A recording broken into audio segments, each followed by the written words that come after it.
우리 오경이 끝나고 대단원의 오경이 끝나고 이제 역사서를 시작을 합니다. 여호수아서부터 시작을 하게 되는데 여호수아서부터 시작해서 여호수아, 사사기, 룻기, 사무엘상하, 열왕기상하, 역대상하, 에스라, 느헤미야, 에스더까지를 보통 우리 기독교에서는 역사서다라고 얘기를 합니다. 자, 그런데 우리가 이 역사서를 시작을 하면서 과연 이런 역사서가 또 조금 더 세부적으로 얘기한다면 이 여호수아서가 과연 성경 전체 속에서 어떤 역할을 하는 것인가 하는 것을 조금 생각해 볼 필요가 있습니다. 이 역사서 앞부분에 나왔던 내용이 뭐냐면 오경이에요. 근데 이 오경은 하나님의 백성이 되었다면 또 하나님이 주시는 그 거룩한 땅, 가나안 땅에서 사는 백성이라면 반드시 꼭 잊지 않고 기억해야 될 내용을 기록해 놓은 것이 오경입니다. 그래서 이 오경은 하나님의 백성으로서 가져야 될 신앙의 기초석과 같은 것이에요. 그래서 이 내용을 잘 알고 또 알 뿐만 아니라 이대로 살아야 백성답고 거룩한 땅에서 사는 하나님의 백성의 모습이라고 할 수 있습니다. 그런데 역사서는 뭐냐? 그렇게 오경에 나오는 하나님의 백성으로서 꼭 알고 행해야 될 내용들을 과연 이스라엘 백성들이 역사 속에서 했는가? 그대로 살았는가? 살았을 때 어떤 결과가 있었는가? 또 그렇게 살지 못했을 때는 얼마나 비참하게 살았는가? 그런 이야기들을 쭉 우리에게 전달해 주고 있는 거예요. 자그만치 우리가 모세가 BC 1446년에 이스라엘 백성들을 출애굽을 시켰고 그리고 가나안 땅에 도착할 때쯤이 1406년, 1405년이에요. 그리고 이 이스라엘 나라가 망할 때가 언제냐 하면은 BC 남유다가 망할 때가 BC 586년이니까 1406년에서 586 하면은 근 900년. 900년 동안 과연 하나님의 말씀대로 살면 어떤 일이 벌어지는지, 하나님의 말씀대로 제대로 살질 못하면 어떤 비참한 일들이 있는지 900년이라고 하는 테스트 기간을 통해서 우리에게 쭉 설명해 주는 거예요. 사실 많은 사람들이 그러잖아요. 하나님의 말씀, 신명기 28장에 보면은 하나님의 말씀대로 살면 들어가도 복을 받고 나와도 복을 받고 떡반죽 그릇이 복을 받고 뭐 이런 얘기들이 쫙 나오잖아. 뭐 집안에 있는 짐승들의 새끼들이 복 받고 뭐 농작물들이 복 받고 계속 나오잖아요. 그러나 그대로 살지 않으면은 또 벌 받고 벌받고로 또 나오잖아. 또 레위기 26장 같은 경우엔 그래도 너희들이 순종치 않으면 벌을 7배나 더할지라, 그래도 순종 안 하면 거기다 7배나 더할지라, 이런 경고의 말씀들이 나오지 않습니까? 이렇게 경고의 말씀들을 아무리 해주어도 많은 사람들은 세상에서 살면서 그런 게 어딨어, 그건 그냥 다 기독교에서 신자 끌어모으고 신자들 신앙생활 잘하라고 뻥치기 위해서 그러는 거야 하고서는 그런 어떤 경고의 말씀을 가볍게 여기고 마음에 새기지 아니하고 그대로 살려고 하지 않거든요. 그러니까 그런 거를 우리에게 경고하기 위해서 900년의 역사를 봐라. 이스라엘의 역사를 봐라. 그 역사를 보면 진짜 이스라엘 백성들이 하나님의 말씀대로 살 때 어떤 일이 있었으며, 그리고 하나님의 말씀대로 살지 못했을 때 얼마나 비참하게 되었는지 900년이라는 기간이 증명해 주지를 않느냐. 그러면서 이런 역사서가 있게 되는 거예요. 근데 이 역사라고 하는 것은 사실 어떻게 보면은 우리 그 역사를 읽는 사람 입장에서 보면 다 과거에 일어난 사건들입니다. 그렇죠? 과거에 일어난 사건들인데 이 과거에 일어난 사건들을 왜 지금 살고 있는 사람에게 얘기를 하냐? 고린도전서에 보게 되면 이것은 우리에게 경계로 기록한 것이다. 그리고 우리의 거울이다. 역사는 앞으로의 살 날에 거울의 역할을 하는 거잖아요. 그래서 이 역사가 비록 과거의 이야기지만 이 역사에서 교훈을 잘 얻어서 오늘날 우리가 올바로 산다고 한다면 이것은 굉장히 값진 것이 된다라는 것을 기억해 주셨으면 좋겠어요. 그래서 이 여호수아서에서부터 쭉 이제 읽어 나가실 때, 이것은 옛날 이야기가 아니라 이게 이 안에서 나도 정말 깨닫고 오늘의 역사를 창조해가는 내가 되어야 되겠구나, 이런 생각을 꼭 하셔야 되고요. 그리고 또 왜 그러면 이렇게 역사서가 또 필요한가? 경계, 거울, 우리에게 과거의 교훈, 이런 의미로서 역사가 필요하기도 하지만, 사실요, 우리 하나님이라고 하시는 분은 너무 크고 너무 오묘하고 정말 인생의 이 머릿속에 이 그릇에 담을 수 없을 만큼 크신 분이에요. 그래서 이 하나님을 설명한다라는 것이 정말 쉬운 일이 아닙니다. 제가 과거에도 얘기한 적이 있는지 모르겠습니다만, 제 앞에 개구리가 한 마리가 딱 놓여 있단 말이에요. 그래서 내가 손바닥으로 탁 내리치면 개구리가 왼쪽으로 튈까요? 오른쪽으로 튈까요? 앞으로 튈까요? 일로 튈까요? 개구리 마음이에요. 그게 정답이에요. 그러니까 사실 내가 이렇게 칠 때 얘가 어디로 튈지 몰라요. 근데 개구리 잡고 뱀 잡고 이런 사람을 땅꾼이라 그러잖아. 근데 이 식용 개구리 잡는 사람들은 개구리를 딱 앞에 있을 때 탁 이렇게 비껴서 치면 얘가 요로 튄다는 걸 대충 경험적으로 알아. 그래서 탁 치는 신용하면서 여기다 그물을 탁 갖다 대. 그럼 탁 잡는 거야, 한 번에. 근데 그렇게 되기 위해서는 수없이 많은 시도를 해봐야 되고요. 또 실패도 경험해 봐야 되고요. 시행착오를 통해서 개구리 잡는 기술을 터득을 하게 되면, 개구리의 심리를 딱 알게 되면, 경험을 통해서, 그러면은 개구리를 그냥 탁 칠 때 얘가 어디로 칠 건지를 벌써 딱 안단 말이지. 근데 그렇게 알기 위해서는 뭐가 필요하냐? 경험, 시간. 경험을 하려면 시간이 있어야 되잖아요. 자, 그런데 개구리는 그렇게 이제 몇 번의 경험, 몇 번의 시간 투자를 하면 개구리에 대해서 파악을 할 수 있습니다. 근데 개구리보다 조금 더 고등 동물, 사람. 우리가 보통 우리 속담에 보면은 10길 물속은 알아도 사람 속은 모른다. 물론 또 이런 말도 있어요. 겪어봐야 안다, 사람은. 근데 겪어봐도 모르는 사람이 있어요. 왜 그러냐? 10길 물속은 알아도 사람 속 모르거든요. 심지어 부부지간에도요. 부부지간에도 그렇게 오래 가까이에서 같이 밥 먹고 한 집에 지붕 아래서 그러고 살지만은 몰라. 살면 살수록 더 몰라. 근데 저는 요즘 조금 그건 알아요. 제 와이프가 가끔 저기서 그것 좀 갖고 와요 이러고 얘기를 하거든요. 저기가 어디야? 저기서 그것을 갖고 오라 그러면 제가 알아서 찾아와. 근데 그렇게 된 데는 왜 그러냐? 같이 오래 살다가 보니까 이 양반이 지금 이 시점에서는 저기서 이게 필요하구나라는 거를 제가 아니까 찾아올 수 있거든요. 근데 그렇다고 해서 또 그렇게 살아서 다 아냐? 저기서 그것을 갖고 와라 정도를 알면 다 알 것 같은데, 엊그제는 새벽에 일어났는데 열쇠 어디 있어요? 그러더라고. 그래서 난 차키 찾는 줄 알고 차키를 갖고 왔더니 그 열쇠 말고 딴 열쇠라고.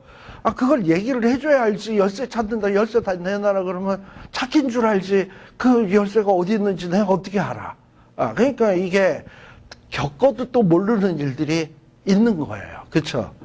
자, 그러면 사람이 그렇게 또 오묘막측한데, 그렇게 오래 살아도 모르는 게 사람인데, 하나님에 대해서 알라고 친다면 어떻게 한번 당신 마음문 앞에 예수님이 지금 서서 문을 두드리고 계십니다.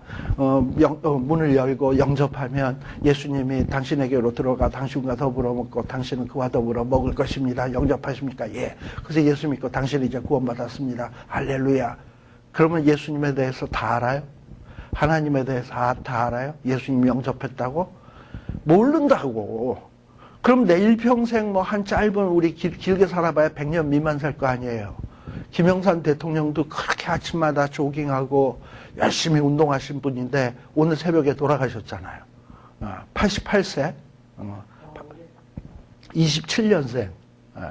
근데 그렇게 건강한데 혈액에 뭔가 감염이 된 것 같아가지고 그분이 아픈 데가 없었어요. 워낙에 건강했어요. 88세 나이에 혈액에 감염된 것 같아서 뭐 치료받다가 그냥 그렇게 해서 간 거예요. 근데 길어봐야 뭐 한 88, 90, 100년 미만인데, 100년 미만 살면서도 내가 인생을 하냐. 내가 나를 모르는데 남들 누가 알겠습니까? 그죠? 그 100년을 살아도 몰라. 자, 그런데 하나님에 대해서 내가 나도 모르는데 하나님에 대해서 내가 100년쯤 신앙생활 했다고 하나님을 어찌 알겠어요? 그러니까 내 인생만 갖고서는 하나님을 몰라. 그러니까 하나님은 900년이라고 하는 역사, 900년이라는 역사를 통해서, 900년이면 꽤 많은 거죠, 이제. 900년이라는 역사를 통해서 또, 주인공은 누구냐? 이스라엘을 대상으로. 봐라, 이스라엘이 이랬을 때 하나님은 이렇게 하지 않니? 하나님이 이스라엘이 저랬을 땐 하나님이 이렇게 대우하지 않니? 이런 걸 보고 간접 경험이라 그러잖아. 간접 경험한 거를 쭉 보다 보면, 아, 하나님은 이런 하나님이구나. 이럴 땐 저런 하나님이시구나. 또 이렇게도 하시구나. 900년쯤 설명을 해주면 그것도 완벽한 건 아니지만 최소한 100년 사는 내 경험으로 하나님 아는 것보다는 좀 더 많은 것을 알 수 있지 않겠습니까? 그래서 성경에서 이렇게 그 긴 분량에 걸쳐서 역사서를 기록해 주고 있는 거예요. 그래서 우리가 이 역사서를 보면서 아, 이스라엘 역사가 어떻구나. 요것만 아는 거는 이게 중요한 게 아니고 이게 역사서지만 이스라엘의 역사가 아니라 이스라엘과 하나님 사이에서 주거니 받거니 하면서 일어나는 여러 일들의 역사예요. 어떻게 보면 하나님의 역사고 어떻게 보면 이스라엘 백성의 역사야. 그래서 우리는 이 역사를 통해서 뭘 알아야 되냐 하면 아, 하나님이 어떤 분이구나. 이 역사 속에서 또 이 역사 속에서 인간이란 어떤 거구나 라는 것을 이렇게 900년의 역사를 통해서 이렇게 보면서 터득해 가는 겁니다. 그래서 그렇게 해서 알게 되면 우리는 어떤 세상에 어떤 누구보다도 귀한 지혜를 얻을 수 있다. 그래서 보통 우리가 역사를 무시해서는 안 되잖아요. 역사 속에서 교훈을 얻어야 되고 지혜를 얻어야 되듯이 이스라엘의 이 900년의 역사, 어떻게 보면 오경 안에도 많은 역사가 있었어요. 아담 때서부터 출애굽 때까지니까 그건 또 얼마나 긴 역사야. 그러니까 이 긴 역사를 통해서 우리는 아, 하나님이 이런 하나님이시구나. 이스라엘은 이렇구나. 이스라엘이 그렇다면 인간은 이런 거겠구나. 이런 거를 터득할 수 있는 지혜가 있어야 되겠다라는 것을 좀 말씀을 드리고 싶습니다. 자, 그 다음에 이제 여호수아서를 그래서 역사서의 첫 부분으로 여호수아서를 시작을 하는데 우리가 성경을 읽을 때는 이 성경이 누가 썼는지, 언제 썼는지, 누구에게 썼는지, 왜 썼는지, 어떻게 썼는지, 무엇을 썼는지, 소위 육하원칙이라는 게 있잖아요. 언제 누가 어디서 무엇을 어떻게 왜 요거를 좀 생각하면서 읽을 필요가 있습니다. 우리가 여호수아서 누가 썼을까요? 탁 하면 여호수아가 쓰지 않았을까? 여호수아서니까. 그러면 열왕기서는 누가 썼을까요? 열왕기서니까 열왕기가 썼나? 역대기는요? 역대? 뭐 참 그렇게 생각하기가, 그러니까 성경 이름을 딱 보고서는 아, 이게 썼나 보다 이렇게 이름에 그 성경 제목에 나온 그 이름이 가진 사람이 썼나 보다 이렇게 생각하기가 쉬운데 여호수아서 여러분들 24장 제일 끝에 보게 되면 여호수아가 죽어요. 거기에 보면 29절에 보면 이 일 후에 여호와의 종 눈의 아들 여호수아가 110세의 죽음에 이렇게 돼 있거든요. 110세의 죽음에. 그 다음에 무리가 그의 기업의 경내 딥나세라에 장사하였으니 딥나세라는 에브라임 산지 가이스 산 북이었더라. 그 다음에 이스라엘이 여호수아 사는 날 동안과 여호수아 뒤에 생존한 장로들 곧 여호와께서 이스라엘을 위하여 행하신 모든 일을 아는 자의 사는 날 동안 여호와를 섬겼더라. 그러니까 31절은 여호수아 죽은 뒤에 한참 뒤의 일도 기록하고 있는 거 아니에요? 자, 그러면 이건 누가 썼어 도대체? 여호수아가 죽기 전에 물론 하나님의 영감 받아서 쓰면은 못 쓸 게 어디 있겠습니까? 저도 그거 확실히 믿어요. 얼마든지 미래에 대한 예언을 다 할 수 있지만, 그렇지만 뭐 100번 양보해서라도 이걸 여호수아가 썼다? 이거는 조금 힘든 얘기죠. 그죠? 힘든 얘기란 말이죠. 이거는 여호수아가 쓴 게 아니라 여호수아 뒤에 누군가가 이것을 분명히 썼을 것이라 이 말이에요. 그리고 여호수아서 1장에서부터 24장까지 어디를 보아도 이 책은 여호수아가 몇 년 몇 월 며칠에 썼다 이런 얘기가 전혀 안 나와 있거든요.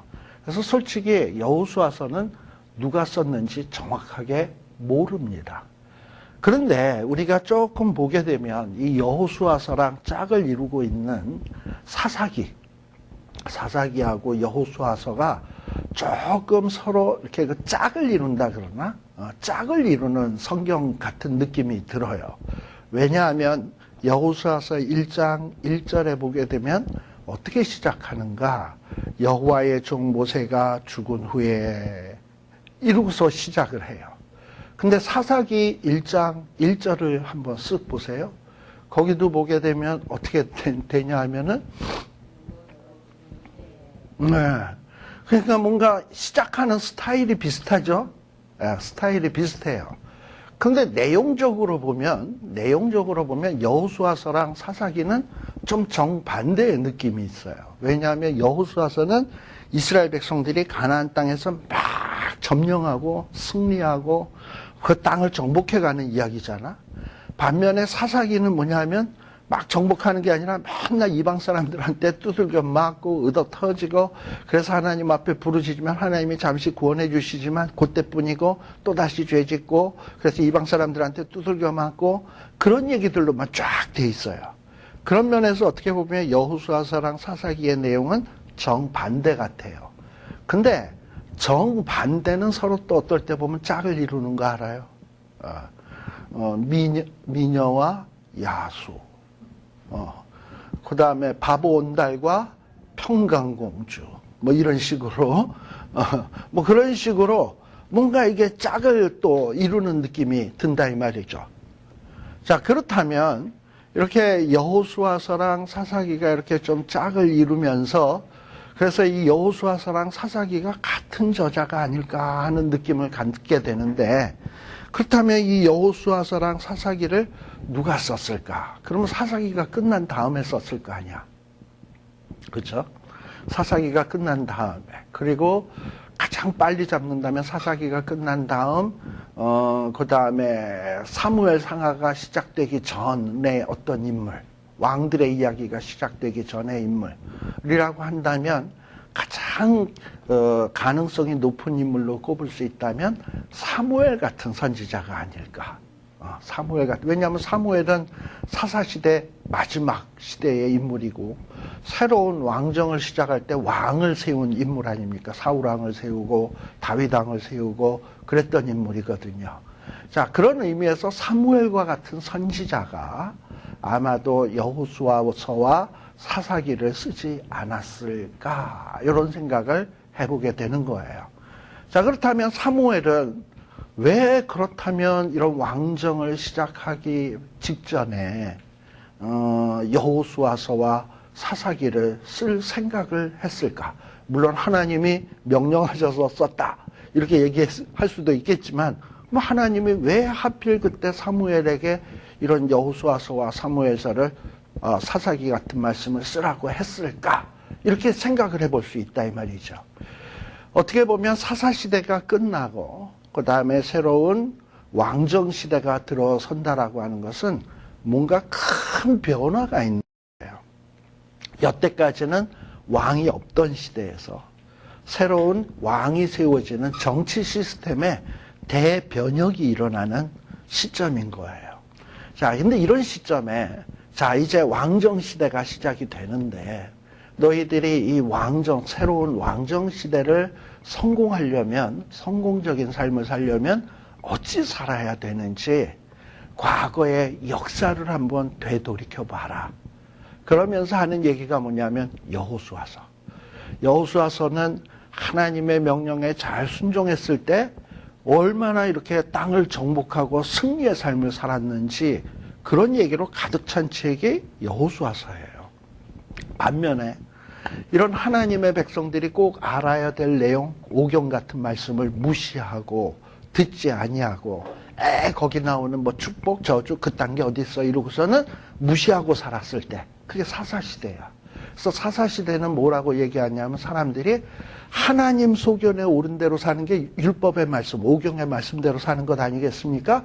근데 오경의 말씀대로 사는 게 아니라 사사시대는 자기 소견에 옳은 대로들 살았거든. 자기 소견, 하나님의 말씀을 무시하고 자기 소견에 옳은 대로 살았을 때 얼마나 비참한 역사가 있었는지 그 얘기가 또 가득 찬 이야기가 사사기란 말이죠. 자, 그러면 여호수아서와 사사기를 읽었을 때 새로운 왕정을 시작하면서 너희들은 어떤 삶을 살아야 이 왕정 시대를 성공적으로 살 수 있는지 생각해봐라. 이런 의도를 가지고 이 여호수아서와 사사기를 썼다라고 생각하는 것이 가장 타당하지 않겠나 하는 생각이 듭니다. 그렇다면 오늘을 사는 우리도 마찬가지인 거예요. 우리가 살다가 보면 내 인생에 굉장히 전환점이 되는 중요한 어떤 그 인생을 살아가다 보면 중요 포인트들이 있거든. 결혼, 뭐 또 예를 들면은 결혼, 그 다음에 또 직장 선택, 또는 뭐 또 뭐야 어떤 사업을 하면서 중요한 결정, 이 사업을 할까 저 사업을 할까, 그러면서 내 인생의 삶의 변화를 가져올 수 있는 중요한 인생의 유행가 가사 같으네. 인생의 기로에 서서 뭐 해가지고 뭐 인생의 기로에 서서 내가 어떤 결정을 해야 될까, 이런 어떤 딱 이렇게 그 갈림길에 딱 서는 경우가 있다 이 말이죠. 그럴 때 사사시대처럼 내 소견에 옳은 대로 할 것인가, 아니면 이 율법책을 내 입에 두고 주야로 묵상하고 그 가운데 기록한 대로 지켜 행하면서 살 것인가 하는 어떤 결정을 해야 될 때가 있단 말이죠. 그랬을 때 여호수아서에 나오는 사건들이 생각이 나야 될 거 아니야. 사사기에 나오는 내용들이 생각이 나야 될 거 아니에요. 그래서 그 역사를 쫙 한번 생각을 해보면, 아, 그래, 이렇게 살아야 되겠다. 결정할 수 있는 아주 힘이 이 말씀을 통해서 생기게 된다라는 거예요. 그래서 우리가 이 여호수아서와 사사기를 읽을 때 이런 생각들을 하면서 우리가 읽어야 되겠다라는 것을 좀 말씀을 드립니다. 자, 그리고 그 다음에 이 여호수아서는요, 크게 우리가 한 세 파트로 나눌 수 있어요. 첫 번째는 뭐냐면 1장에서부터 12장까지는 그야말로 이스라엘 백성들이 가나안 땅에 들어가서 땅을 정복하는 이야기예요. 정복하는 이야기. 그 다음에 13장에서부터 22장까지는 정복한 땅을 나누는 이야기. 그 다음에 23장에서부터 마지막 장 24장까지는 무슨 얘기냐? 땅을 나누어서 이제 살기 시작하면 어떻게 살 것이냐, 이럴 때 하나님을 섬기면서 사는 이야기. 하나님을 잘 섬겨라. 주신 땅에서 복되게 살려면 하나님을 잘 섬겨라. 그래서 땅을 요단강을 건너고 땅을 점령하는 정복의 이야기. 두 번째 파트는 정복한 땅을 나누는 이야기. 세 번째는 나누어진 땅에서 하나님을 섬기며 사는 이런 어떤 성도의 의무를 얘기해 주는 내용이 요 여호수아서의 내용이었습니다. 그래서 이런 어떤 여호수아서의 어떤 요 키가 되는 이런 중요한 이 구분이 되는 것을 여러분들이 좀 기억해 둘 필요가 있어요. 그래서 이 여호수아서를 읽을 때 중요한 단어가 뭐냐면 건너라, 요단강을 건너라, 그 다음에는 취해라, 땅을 취해라, 그 다음에는 땅을 나누어라, 마지막에는 섬겨라. 동사로 친다면, 명령하는 동사로 얘기를 한다면 요단을 건너라. 요단을 건널 때도 요단강이 건너기 쉬운 상황이 아니었어요. 우리 좀 이따 보겠습니다만 아주 요단강 물이 막 넘실거리고 모맥을 거두는 시기에는 엄청난 이 수량이 막 물밀듯이 내려오거든요. 그런데 그런 상황에서 애들을 데리고 짐승들을 데리고 요단을 건넌다? 아, 이거 지금은 아니야. 나중에 물 빠진 데에 가야 돼. 이렇게 돼 있는데 하나님은 뭐라 그러냐면 건너라, 두려워 말고. 그리고 또 가나안 건넜어. 건넌 다음에 뭐 보니까 이 가나안 땅에 있는 족속들이 만만한 족속들이 어디 하나라도 있습니까? 다들 뭐 장수 같고 이런 자들인데, 근데 그런 자들을 뭐 해라? 그들을 정복하고 취해라. 그것도 쉬운 일 아니야. 그 다음에는 이제 정복한 땅을 나누어라. 그리고 나눈 다음에는 뭐 해라?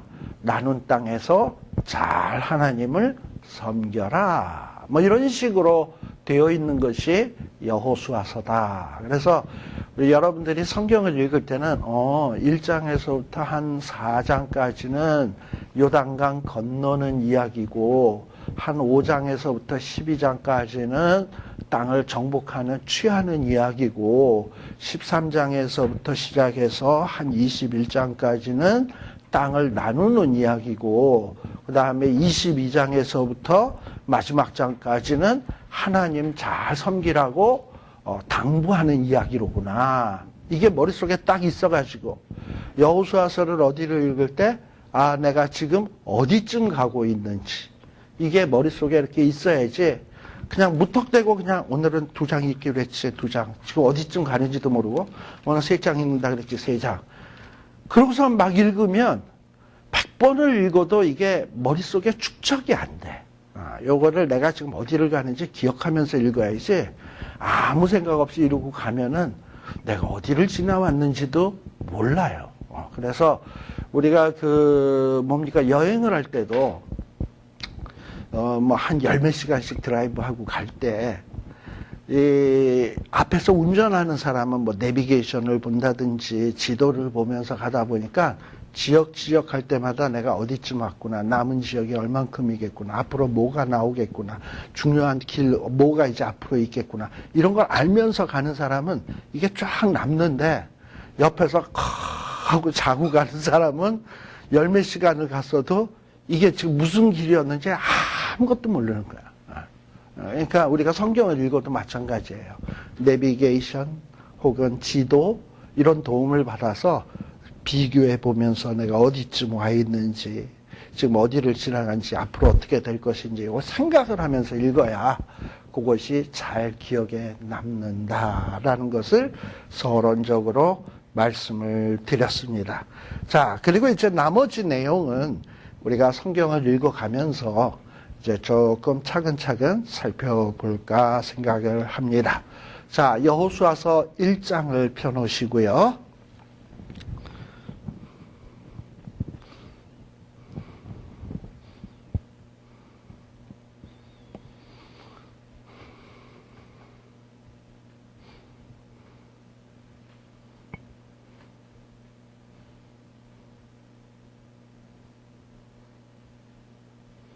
자, 여호수아 1장입니다. 여호와의 종 모세가 죽은 후에 이 모세가 죽은 때를 몇 년도로 보느냐 하면은 BC 1406년으로 봅니다. 이 1406년이라는 게 뭘 기준으로 얘기를 하는 것인가? 여러분들 열왕기상 6장 1절에 한번 말씀을 한번 보세요. 열왕기상 6장 1절 왕상 6장 1절 거기에 보면 솔로몬 왕이 즉위한 지 몇 년?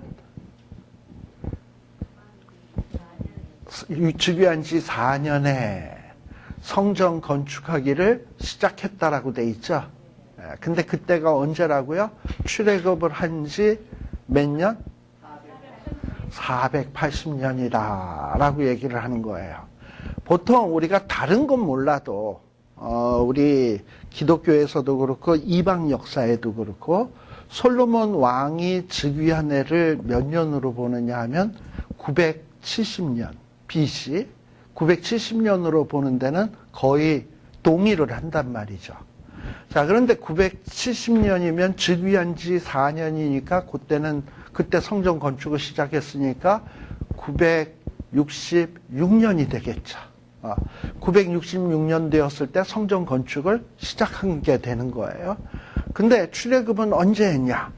그로부터 480년 전이니까 966 더하기 480 하면은 1446이 되는 거예요.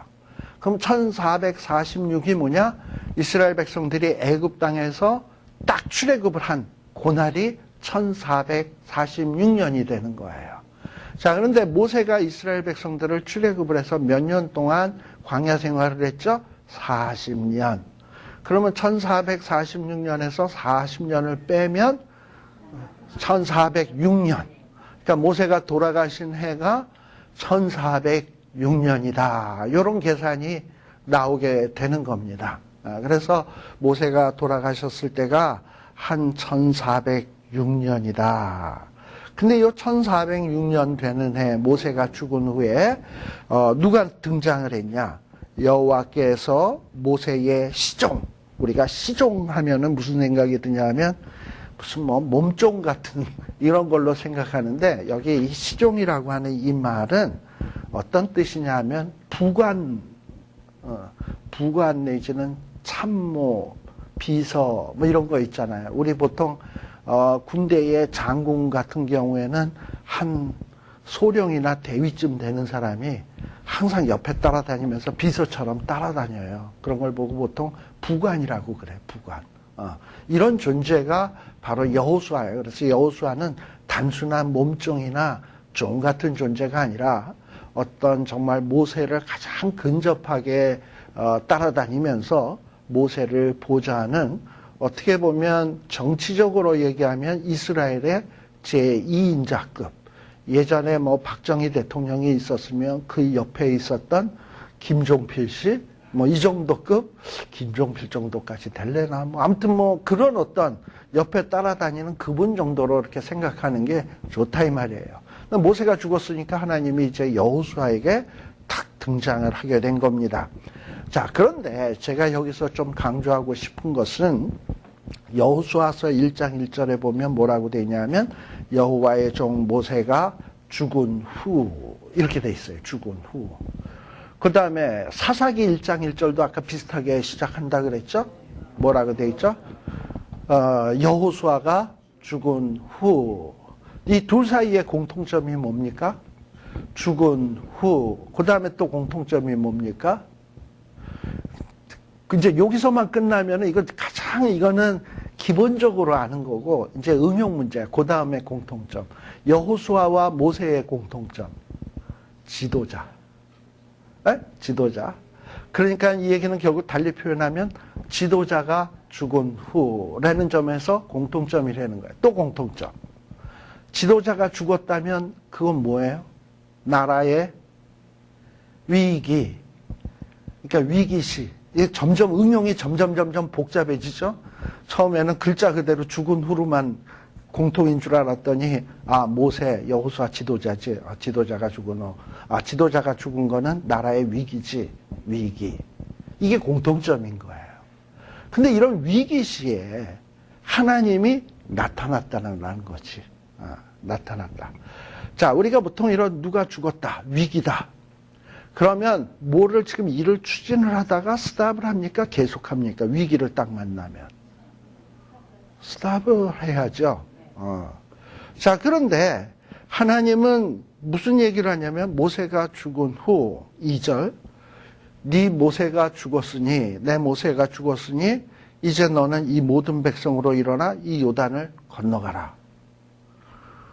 사실 어떻게 보면 이거는 말이 안 되는 거예요. 모세가 죽었으니 자 이제 위기니까 다시 한번 너희들이 잘 정비하고 시스템을 정비하고 미비점이 없는지를 살펴보고 모세의 대안으로 누구를 세워야 될지 의논을 하고 그걸 결정된 뒤에 모든 사람의 동의를 구한 다음에 서로 분열되지 않도록 다 준비를 갖추고 만반의 준비를 갖추고 떠나야지. 지금 떠나면 안 돼. 이러고 얘기가 나와야 맞는 거지.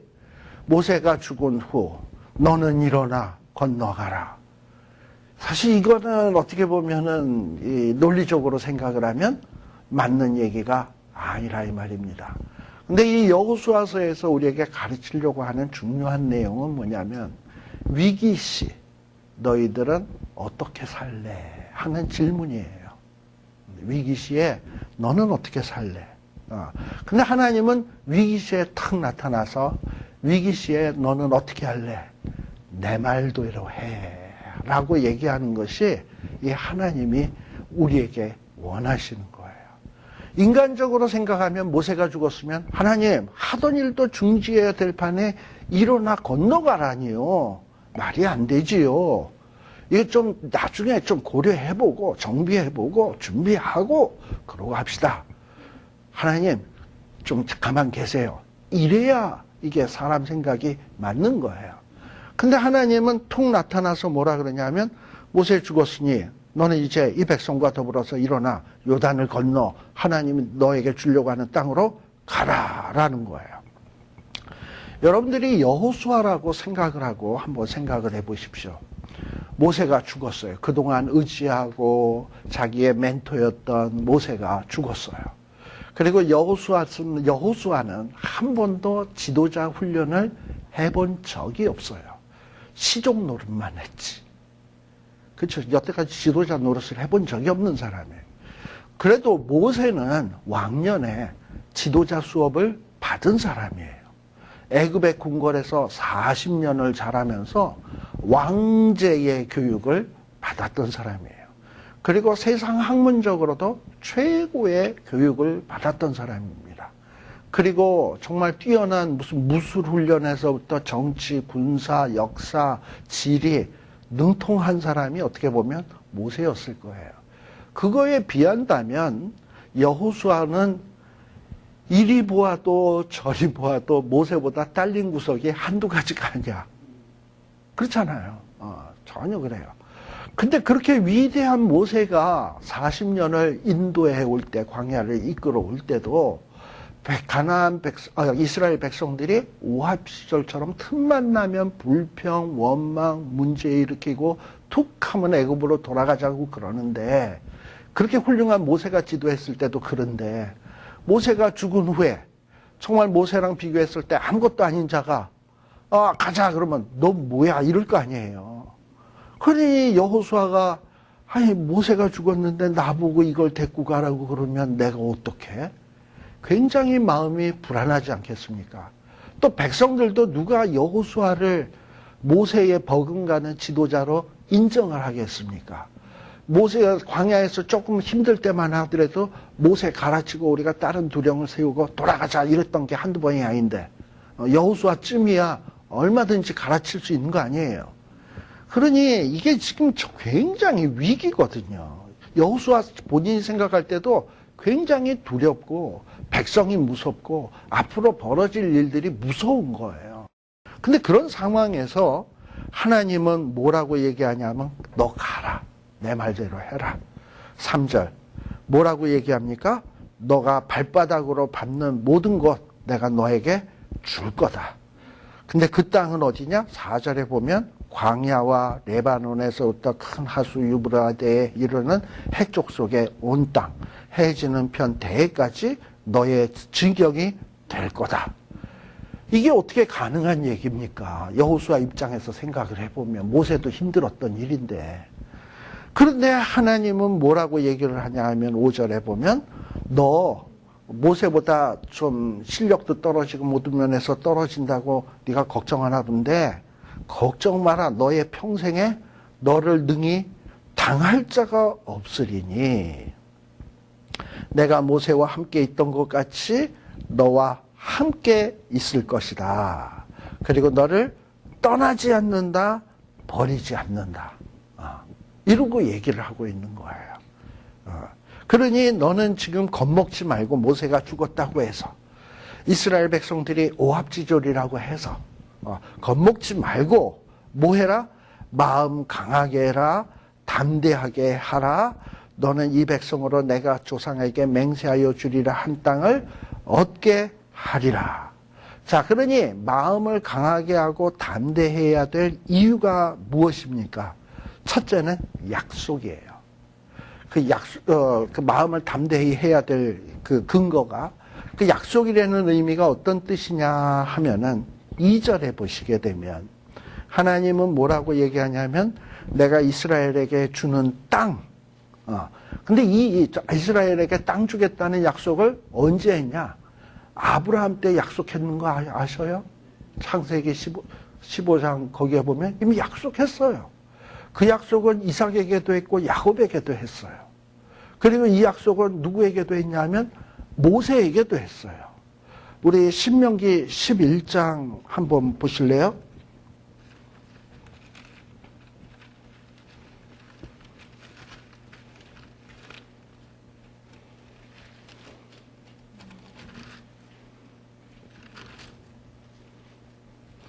자, 신명기 11장 23절. 여호와께서 이 가나안 땅에 있는 모든 나라의 백성을 너희 앞에서 다 쫓아내실 것이다. 너희가 너희보다 어떤 나라? 약한 나라? 강대한 나라. 너희보다도 강대한 나라를 너희가 어떻게 된다? 얻는다. 또 너희의 모루 밟는 곳, 발바닥으로 밟는 것은 다 너희의 소유가 되리니 너희의 경계는 광야에서부터 레바논까지와 유브라데 하수라 하는 하수에서 서해까지니라. 그러니 너희 하나님 여호와께서 너희에게 말씀하신 대로 너희 밟는 모든 땅 사람으로 너희를 두려워하고 무서워하게 하시리니 너희를 능히 당할 사람이 없으리라. 이게 지금 이 얘기를 누구한테 주신 계시의 말씀인가요? 신명기니까 모세. 모세에게도 이미 이 약속의 말씀을 주셨고 그 약속의 말씀을 모세 때 이스라엘 백성들에게 선포한 거예요. 그러니 지금 여호수아는 자기 소견대로 옳은 대로 판단해서는 안 돼. 뭘 생각해야 되냐? 첫째는 하나님의 말씀을 생각해야 돼. 가나안 땅 그래요. 맞아요. 강대한 사람 살아. 그리고 지금 상황은 뭐냐? 모세가 죽었어. 위기야. 그리고 여호수아 본인 모세보다 훨씬 딸려 실력. 그리고 이스라엘 백성 오합지졸이야. 이리 보아도 저리 보아도 가능한 구석이 하나도 없어. 그런데 뭐 때문에 담대할 수 있냐? 하나님이 준다 그랬어. 언제부터? 아브라함 때서부터. 이삭, 야곱 때. 또 모세 때 재확인하시고. 우리가 기억하시잖아요. 하나님은 인생이 아니시니 식언치 않으시고 사람이 아니시니 후회가 없으시도다. 어찌 그 하신 말씀을 실행치 않으시며 행치 않으시랴. 하나님은 이미 그런 식으로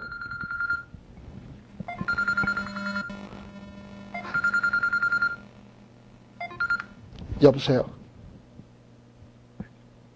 제가요 5분 뒤에 전화 드릴게요.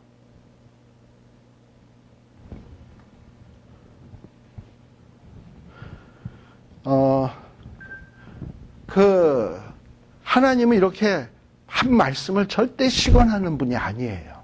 그러면 우리가 뭘 의지해야 되냐면 내 실력, 주변 환경 생각할 것 없이 하나님이 이런다 그랬으면 내가 아무리 실력이 없어도 여건이 아니더라도 하나님이 한다 그런 거면 하는 거야. 그게 우리의 믿음의 근거인 거예요. 아시겠습니까? 또 한 가지. 지금 두려워하지 말고 담대해야 될 두 번째 이유. 그것은 뭐냐 하면 5절에 너의 평생에 너를 능히 당할 자 없으리니 내가 모세와 함께 있었던 것 같이 너와 함께 있을 것임이라. 내가 너를 떠나지 아니하며 버리지 아니하리니. 그게 뭐예요? 이유죠. 그러니까 뭐 해라? 마음을 강하게 하라, 담대히 하라는 얘기 아닙니까? 그죠? 그러니 마음을 강하게 하고 담대해야 될 이유는 하나님이 함께 하시기 때문에 그런 거예요. 이 하나님은 어떤 하나님이냐? 오경에 보면 천지를 창조하신 하나님이고 약속한 것을 이루시는 하나님이고 그리고 하나님 앞에는 대적이 없고요. 이런 하나님이 누구 편이냐? 나와 함께 하십니다 이 말이에요. 근데 누구와 함께 있었던 것 같이? 모세와 함께 있었던 것 같이. 사실 모세가 위대한 지도자 맞습니다. 근데 모세가 위대한 지도자였을 수 있는 이유가 모세가 애굽에서 공부를 많이 해서 그랬나요? 아니잖아요. 모세가 뭐 군사, 지리, 역사 이런 걸 뭐 많이 해서 그런가? 아니잖아요. 네. 그렇다고 뭐 모세가 잘생겨서였습니까? 무술 실력이 뛰어나서였습니까? 아니잖아요. 모세가 능력이 있을 수 있었던 이유 중에 하나는 전능하신 하나님이 함께했기 때문이다. 여러분들 무한대 곱하기 100하고 무한대 곱하기 1하고의 차이점. 무한대 곱하기 100하고 무한대 곱하기 1하고의 차이점. 둘 다 무한대. 그죠? 모세가 100이라고 한다면 여호수아는 1이에요. 아시겠어요? 근데 하나님은 얼마냐? 무한대예요. 그런 거예요. 그러니까 우리는 자꾸 하나님은 안 보고 나는 1인데 쟤는 100인데 이 생각을 한다니까? 그러지 말고 100이랑 무한대가 함께하나 1이랑 무한대가 함께하나 same. 아시겠어요? 그 생각을 하시면 돼. 사람요 잘나봐야 도끼인 개낀이에요. 나이 뭐 처음에 우리가 한참 그 한국에 입시 있을 때 12살 되면 어떤 분들은 중학교 때부터 입시했던 분 계시죠? 또 어떤 분은 뭐 고등학교 그때서부터 입시했던 분들 여기 계실 거예요. 그때 한 20살 될 때까지는 어느 대학, 어느 학교 그거 못 들어가면 인생이 끝나는 줄 알잖아. 근데 한 50 넘어서 지금 딱 보면 그거 부러워요? 웃잖아요 지금 보면. 웃기는 일들이에요 그런 거. 하등에 문제가 될 게 하나도 없어. 근데 그때는 완전히 무슨 뭐 1차 떨어져서 2차 학교 가면 죽는 줄 알았어 내가. 뭐 그런 거였잖아요. 근데 그거 아무것도 아니거든요. 중요한 것은 하나님이 나와 함께 하시느냐 안 함께 하시느냐. 이것이 중요한 포인트라는 것을 꼭 기억하셔야 돼요. 우리가 우리의 인생의 역사를 창조해 갈 때도 똑같은 거예요. 내가 인생의 역사를 살아가면서 내가 담대할 수 있는 이유, 두려워하지 않을 수 있는 이유 첫 번째, 나에게는 하나님의 약속의 말씀이 있다. 뭐 우리 하나님이 뭐라고 약속하십니까? 지렁이 같은 야곱아, 내가 너를 지명하여 불렀나니 너는 내 것이라. 네가 물 가운데 지날지라도 물이 너를 엄몰치 못할 것이며, 이러면서 우리에게 약속의 말씀을 주잖아. 그럼 그 약속의 말씀을 딱 믿게 되면 두려움이 어디 있고 쫀다 그러죠. 쫄 필요가 어디 있고, 그렇게 하는 거지. 그 말씀 붙들고 또 거기에다가 또 뭐가 있냐면 내가 너와 함께 함이니라. 그러니까 그 배짱이 있으니까 다윗이 골리앗 앞에 나갈 때도, 골리앗은 지금 여기에도 나올 때도 아까 뭐라고 돼 있습니까? 이스라엘 백성들이 싸워야 될 대상이 누구라고요? 여기 1장에 보게 되면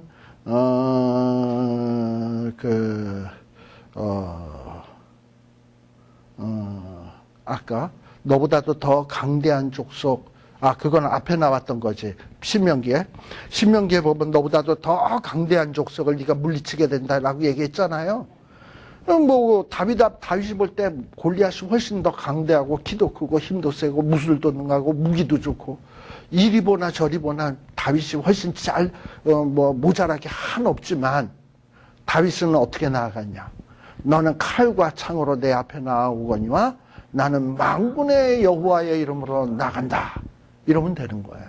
이게 어떻게 보면 승리의 비결이다. 그러면서 우리들이 오로지 신경 써야 될 일이 뭐냐?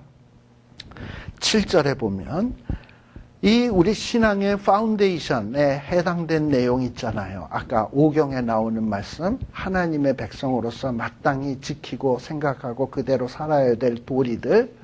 그 도리를 율법이라고 얘기하는 거예요.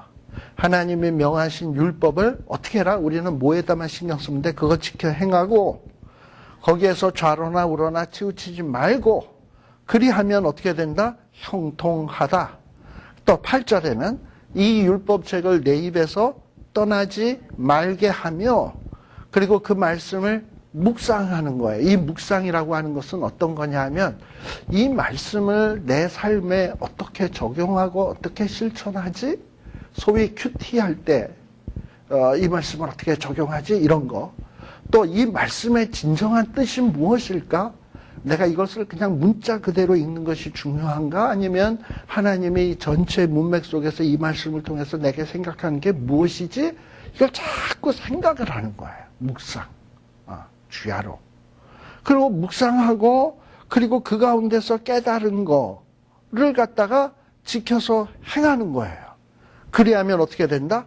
내 길이 평탄하게 될 것이다. 내가 형통하리라. 그러니 모세가 죽었다고 해서 이스라엘 백성들이 해야 될 준비 첫 번째, 새로운 지도자를 세워야 된다. 이게 아니에요. 모세가 죽었으니 전열을 정비해야 된다. 이것도 아니에요. 그리고 뭔가 시스템을 강화시키고 숨고르기를 해야 된다. 이것도 아니에요. 우리가 해야 될 일은 하나님의 약속의 말씀을 붙들고 하나님이 뭘 요구하는지를 묵상하고 생각하고 또 그 가운데서 깨달은 것을 지키고 행하고 그리고 하나님의 말씀을 딱 믿고 하나님의 함께 하심을 믿고 나아가면 모세가 죽은 위기, 이건 그야말로 절체절명의 위기예요. 왜냐하면 지금 이스라엘 백성들은 만일에 이스라엘 백성들이 자기네들이 이미 어떤 성을 얻어가지고 요새가 있어서 그 안에서 살면서 모세가 죽었다고 하더라도, 최고 지도자가 죽었다 하더라도 그것도 위기인데, 지금 이스라엘 백성들은 허허벌판 광야 땅, 거기다가 이전에는 뭐 발락 무찌르고 시온악 무찌르고 그 잔챙이 세력들이 또 어디서 튀어나올 줄 어디서 알아? 또 이제 요단강 건너편에는 또 적들이 있고 뒤쪽에는 애굽이 또 쫓아오려고 맘만 먹으면 언제든지 쫓아올 수 있고 이스라엘 백성들을 둘러싼 성이라든지 요새라든지 이런 거는 전혀 없고 이런 상황 속에서 모세가 죽었다. 그러면 이건 뭐 절체절명의 위기 아닙니까? 지금 이러고 있을 때가 아니지. 그런데 하나님이 하시는 말씀은 그딴 거 생각하지 말고 말씀 생각하고 말씀 묵상하고 말씀대로 행하고 말씀 믿고 내가 너와 함께하는 걸 믿고 내가 가라고 가면 가고 서라고 하면 서고 그러면 네가 형통하리라 평탄하리라. 이것이 우리 하나님이 이 모세가 죽은 후에 이 여호수아서를 통해서 주신 말씀이다라는 것을 딱 일단 서론적으로 마음속에 기억을 하셔야 됩니다. 잠시 쉬었다 가겠습니다. 네.